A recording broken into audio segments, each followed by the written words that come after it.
Olá, venho compartilhar com você mais uma pérola. Que maravilha esse momento especial que estamos aqui juntos. E do meu coração para o seu coração, mais uma pérola compartilhada através da mensagem sagrada que foi dispensada a todo ser humano para que cada um tenha acesso, cada um possa aproveitar o máximo das bondades que são dispensadas através de palavras tão maravilhosas para os corações dos filhos da humanidade. Então, que cada um possa também não só usufruir da bondade divina, mas também ter um coração agradecido por todas as suas bênçãos que ele dispensa para todos sem exceção. E eu venho compartilhar com você esta linda pérola que se encontra no livro de Isaías, no capítulo 41 e o versículo 10. Vamos ler essa mensagem tão maravilhosa que diz: Não temas, porque eu sou contigo. Não te assombres, porque eu sou o teu Deus. Eu te esforço e te ajudo e te sustento com a destra da minha justiça. Olha que cuidado tão especial. Talvez a gente espere até o cuidado especial da parte de alguém que possa, em algum momento, falhar conosco. Mas o Deus soberano está acima de tudo. Ele conhece a cada um de nós e as nossas medidas, as nossas limitações. E dentro das nossas necessidades, Ele cuida de cada um, sem exceção. Mas quando se fala a palavra temor, essa palavra, ela também tem um sinônimo de medo. E o medo, existem vários tipos. Existem medos que são gerados dentro de nós através de situações que passamos e gera algo denominado traumas.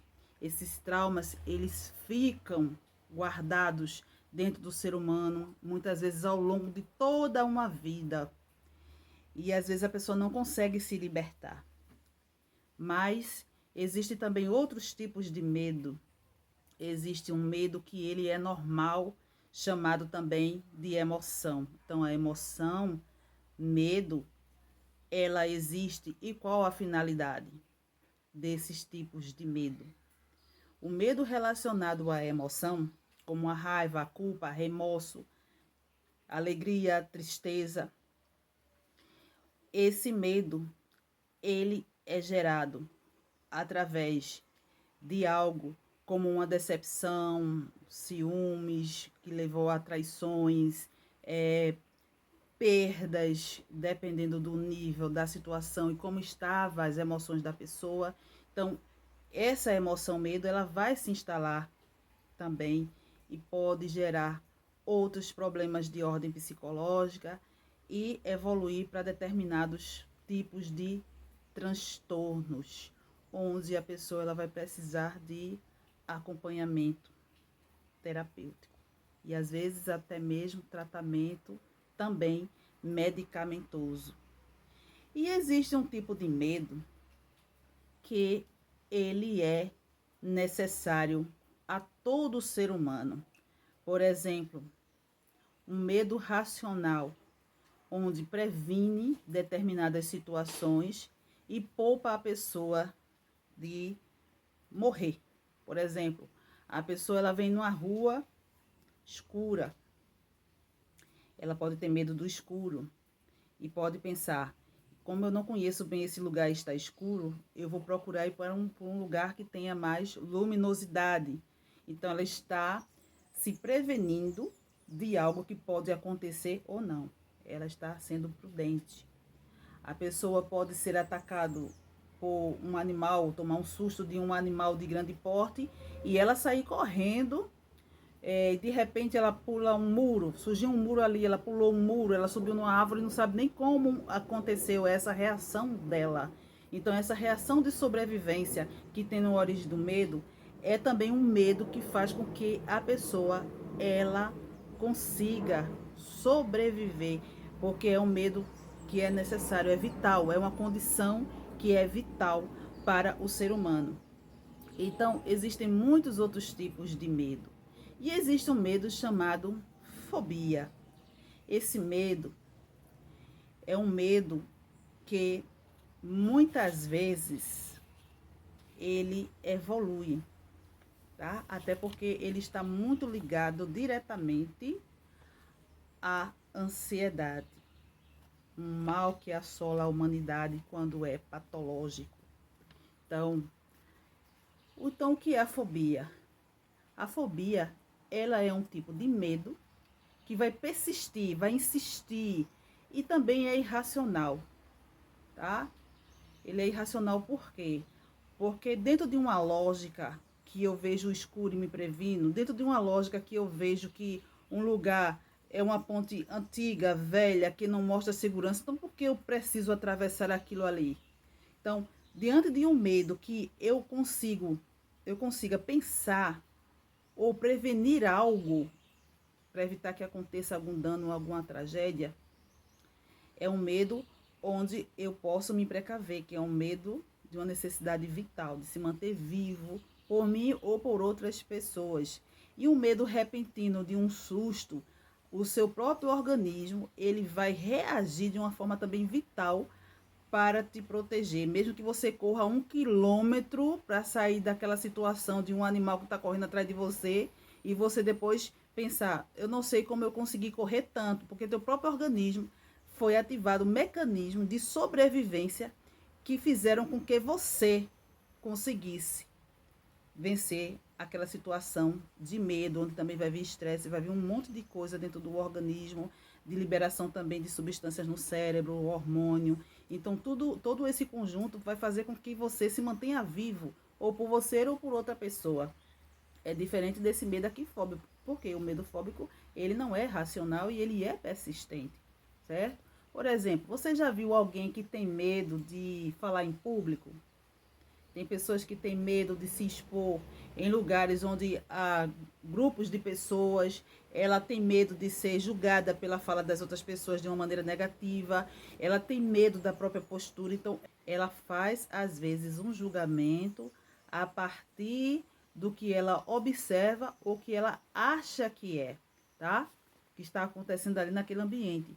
Só que esses medos, eles, além de ser persistente e irracional, porque ele é um medo exagerado, é como se fosse uma pequena formiguinha e a pessoa visse ali um dinossauro. Tá? Então, é uma coisa totalmente fora da nossa mente, do nosso raciocínio lógico, tá bom? Então, esse medo, ele é um medo que tem causado muito sofrimento na vida das pessoas e faz com que também a pessoa possa perder oportunidades, porque é um medo que ele evolui, tá? Então, se ele evolui, ele vai para outros níveis, onde vai se abrir portas para outros tipos de adoecimento, porque o medo fóbico já está mostrando ali algo instalado, que requer um certo cuidado, uma certa abordagem diferenciada, enquanto o tratamento da pessoa que está em sofrimento. Mas quando a gente vê a palavra sagrada, que a gente precisa entregar todas as coisas a Deus, o temor, medo, e desfrutar da bondade dele, da justiça dele. E isso faz com que a gente perceba também que nós temos uma responsabilidade conosco, enquanto pessoas, enquanto seres de uma existência de pensamento, de razão, de decisões e ações e etc. Então, esse sujeito, ele precisa se comprometer com a qualidade também de vida dele, com a qualidade de saúde, do seu bem-estar. Então, todas as coisas relacionadas ao medo assombram a humanidade, o medo do desconhecido, o medo de perder alguém, o medo de perder um emprego, o medo de perder a casa, o medo às vezes do escuro, de dormir só. Tem pessoas que têm uma necessidade muito grande de sempre estar acompanhada pelas pessoas. Por causa do medo, elas sentem uma segurança quando tem outras pessoas ali no seu entorno, tá? Então, mas só que Quando a pessoa está no nível de medo que chega a ser caracterizado como pânico, ela tem essa necessidade de ter sempre pessoas ao seu redor. Mas o medo fóbico, ele já age de uma maneira um pouco diferente. A pessoa, quando está com medo fóbico, ela quer evitar o contato com excesso de pessoas, de estar num ambiente social, ela prefere estar num lugar só, isolada, porque no lugar só isolada, ela não precisa ter o cuidado exagerado de manter uma postura onde o outro não precisa julgá-lo pela sua fala, pelo seu comportamento, pela sua forma de se expressar, pela sua aparência ou pelo seu grau de instrução, de conhecimento. Então, para ela é mais confortável estar isolada, sozinha, tá? Sem falar que o medo fóbico, ele também abre brechas para que a pessoa se sinta inferior. Esse sentimento de inferioridade é algo terrível, porque tira o ser humano de motivações, de algo que impulsione ele a buscar mudanças, a buscar melhoras, e leva ele para um lugar de estagnação. E dessa estagnação, ele ou trava ali, ou ainda vai decrescer mais ainda em termos de inferioridade. É uma escala que só desce. Então, a gente percebe quantos níveis de adoecimento que há. E a palavra, ela sempre nos adverte Deus, mas quando a gente observa Deus, tem toda uma criação linda que ele fez. E dentro dessa criação linda, ele deu ao homem níveis intelectuais de inteligências que são, às vezes, espantosas, de tanto desenvolvimento e tanta capacidade de desenvolver habilidades e competências incríveis para a mudança de tantas coisas. Então, o conhecimento a gente não despreza, mas a gente para enquanto ser humano, enquanto servos de Deus, enquanto pessoas que querem esse Deus, e pensar, se eu sinto medo, por que sinto medo? De onde vem esse medo? Que tipo de medo é este? Identifica esse tipo de medo. Observa se tem outras pessoas que você tanto ama que sente um tipo de medo e que você percebe também que não é um medo normal, mas um medo de uma origem irracional, de uma coisa sem lógica, que não faz sentido. E procura ajuda. Por quê? Porque o próprio Deus, ele não condena a gente buscar as nossas melhoras, nutrir bem o corpo, dormir bem, viver melhor, ter saúde, porque o nosso bem-estar ele está ligado diretamente à saúde. Quando eu tenho saúde, eu tenho bem-estar. Se eu não tenho saúde, eu também não tenho um bem-estar. Então, está muito associado isso aí. Tá? Então, que a gente possa sempre buscar mais e mais aquilo de melhor que Deus concede a cada um de nós e saber que existem muitos tipos de medos.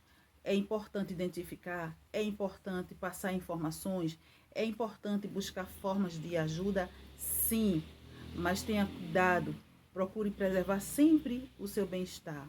Preserve, porque quanto mais saúde você tiver, mais você também é um instrumento de Deus, com melhor qualidade e eficiência, para ajudar outras pessoas que estão em outros níveis e que precisam, às vezes, da sua fala, da sua observação, da sua atenção. Então, que sejamos sempre esses agentes dispostos a contribuir, seja através de uma informação, de uma voz, seja através de um compartilhamento, de uma informação que você percebe que é algo construtivo para a sua vida ou para a vida de outras pessoas. Então, seja esse agente da ação, esse agente que vai sempre transmitir o melhor para outros também serem alcançados através de você. Então, que essa mensagem ela fique em nossos corações e que também a gente possa repassar para outras pessoas também, sabendo que o Senhor, Ele é o nosso Deus, então não devemos temer, mas existem medos que requerem um certo cuidado, uma certa atenção, porque a vontade dEle para nós é que desfrutemos de tudo o que é bom, e dentro de muitas coisas que Ele deixou, que a gente considera boa, porque muitas coisas que Deus faz, tem coisas que talvez a gente não considere boa. Por exemplo, o sofrimento. Ninguém quer estar sofrendo, a não ser que a pessoa tenha algum tipo de transtorno, um tipo de personalidade ou algo que leve para essa área daí como algo prazeroso. Não é disso que eu estou falando. Mas o sofrimento em si, ele maltrata, ele incomoda, ele pode amargar a vida da pessoa, e outras usam o próprio sofrimento como um mecanismo ou uma ferramenta fortalecedora, onde ele vai crescer e ter níveis de maturidade impressionante. Isso é muito bom quando o sujeito consegue, mas nem todo mundo vai conseguir este caminho daí, tá? Então, as coisas que ele fez são boas, perfeitas e agradáveis? São, mas tem coisas que a gente não consegue entender nem aceitar como boa. A perda daquele filho amado, a perda de um parente querido, de alguém, um amigo, a perda daquele emprego que você tinha, que você desenvolvia muito bem. Então, existem coisas que acontecem na vida da gente, são consequências, às vezes, das nossas ações, dos nossos atos, mas são coisas também que, às vezes, são permitidas por Deus para nos testar, para nos levar para outros níveis. E crescimento dói, e dor é algo que o ser humano também procura evitar. Mas que possamos hoje repensar e entender que tudo que ele faz é bom, perfeito e agradável, e que seja sempre a vontade dele para as nossas vidas, que seja uma vontade que às vezes gera um desconforto, ou que seja uma vontade que tira você também do desconforto e leva você para um lugar de tranquilidade, de paz, onde você consegue aprender a caminhar com Deus nos momentos de adversidades e nos momentos também de tranquilidade. Então, que essa palavra possa alcançar você onde você estiver, e tantas outras pessoas que, através de sua boa ação, também vão desfrutar de coisas bem melhores. Então, um abraço para você. Que Deus continue te iluminando, abençoando a sua vida, abençoando a família, abençoando tudo o que é seu. E que abra o coração para Deus, um coração agradecido. E peça sempre para que Ele esteja no governo dos seus pensamentos, das suas ações. E se você ainda não abriu o coração para Ele, aproveita o momento, porque uma coisa chamada tempo, essa grandeza de uma dimensão tremenda, é nos concedido gratuitamente. Então aproveita e abre o coração para Deus. Convide Ele, confesse que Jesus Cristo é o teu Salvador e aproveite o máximo de experiências que somente você pode ter no caminhar com Jesus. Um abraço para você e fica na paz do Senhor Jesus.